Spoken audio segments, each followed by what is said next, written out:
Chang! Another day, another vlog! For today's video nga pala ay magluluto tayo ng masarap na merienda!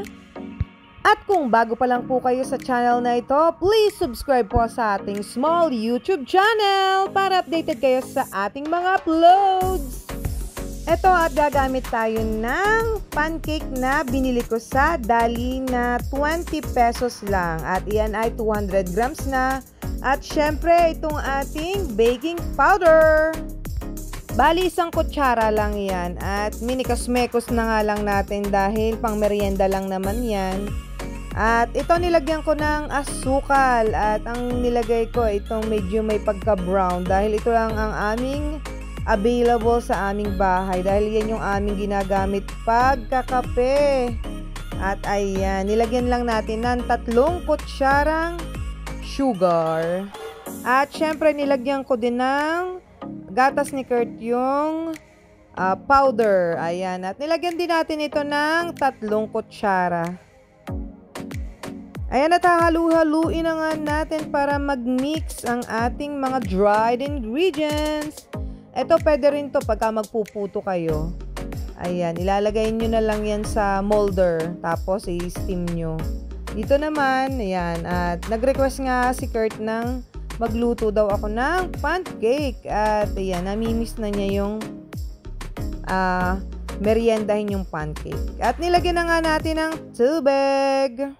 Pwede nga at i-mix lang natin ng mabuti para talagang mas masarap at saka maghalo-halo lahat ng lasa at yung kanyang tamis ay pantay-pantay.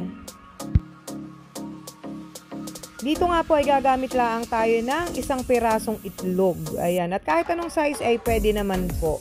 At mas maganda nga po ang may itlog para po syempre po pangpaalsa at saka pangpasarap na rin po. Bayan nga po at i-mix lang din nating mabuti. Hindi ko na po ito nilagyan ng asin, pero pwede naman kayo maglagay kahit kaunti. Ayan, at ito lang po ang available sa bahay, kaya ganyan lang po.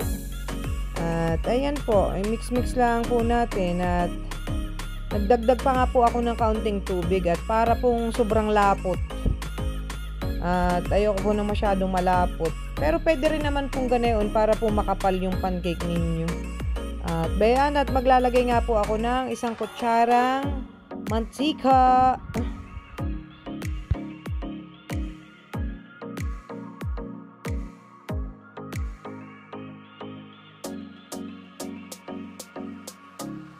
Bayan, at i-mix-mix ulit natin.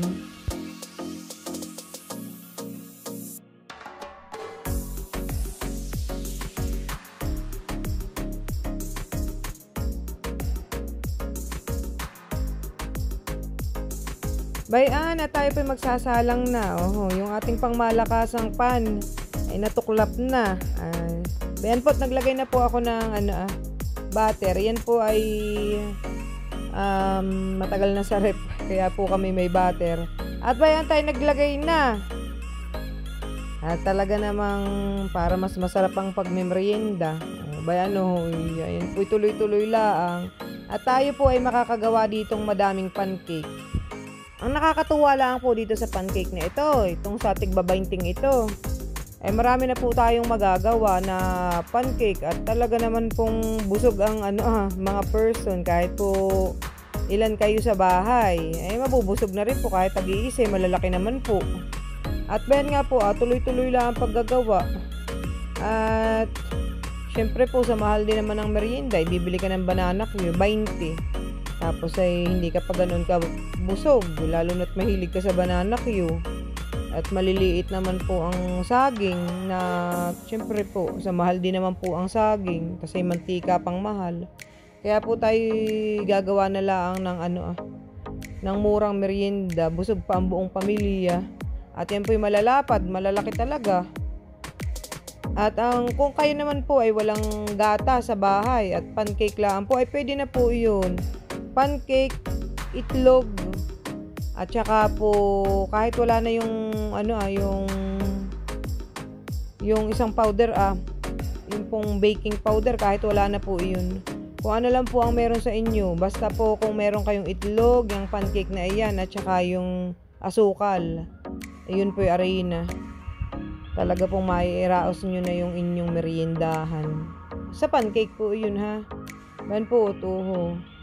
Masarap po yan. Talagang pangmalakasan. Pwede nyo rin pong gamitan ng star margarine. Kung wala naman pong star, aba, di mantika ho.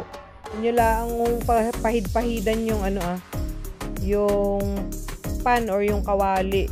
Bayan po at tayo dito ay nakagawa ng 6. Diyan po ha, 6 na po yan. Sobrang lalaki po, sobrang lalapad. Talaga pong mas malaki pa doon sa plato.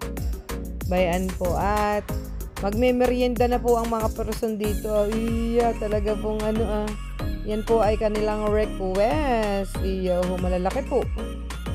Talagang mabubusog kayo dito. At 20 lang po iyan. Yan po binili sa Dali. Pinabili ko po doon sa pinsan ko na nagtatrabaho sa Dali. At hindi naman po ako makakaabot ng mga pancake. At yun po pala pinapakiyaw. At syempre po tinitinda din. Kaya po kaya po ako nagpabili na laang at ako nakapunta na po sa 2 daling yung tindahan ng Dali.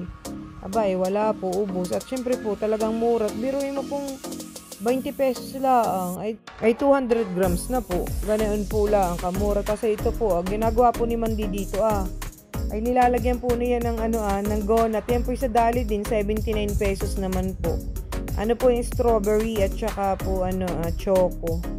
Bayan po. At meron din po yung pinakabago nila, yung pinakamalaki ay 199 lang po. Ay 1 kilo na po. Yung po yung chocolate. Ay para pong talagang masarap. At saka, murang-mura po. Pambaon din po ng mga bata. Pwede pong ipalaman. At yan pong pancake na yan, pinapabaan ko din kay Kurt sa school. Gagawan ko po. Tapos ayan po, baon na niya. 3 pancake na malalaki. Para po talagang busog na busog. At ayan po, pwede nyo pong lagyan yan ng palaman. At pasyahan na nga po itong mga bata pagkain. At ito po dito mabubusog ka na. Mura lang po. Hindi kagaya ng mabibiting ka naman kung sa tinapay tapos ay maliit. Kaya maghahati-hati pa. At lalo na't mahilig ka sa tinapay, talaga pong mabibitin ka. Ay dito po hindi.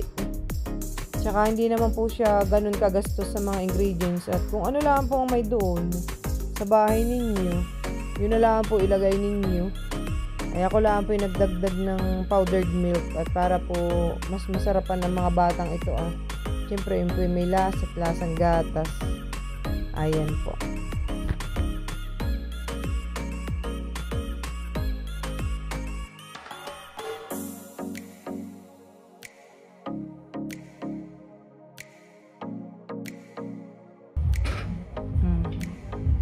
Sige, kain baby ko.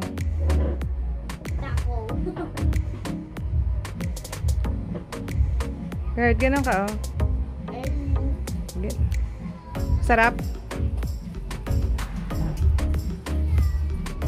Magbabay na kayo. Dito, 2 kayo. Dali, pipicturean ka kayo. Bye!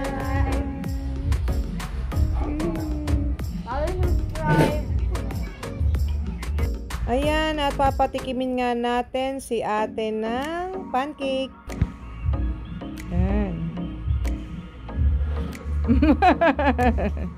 Tapos itong palaman donut. Pwedeng ipang toppings ba?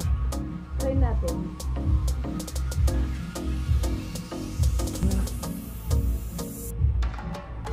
Sarap, Kurt. Sarap.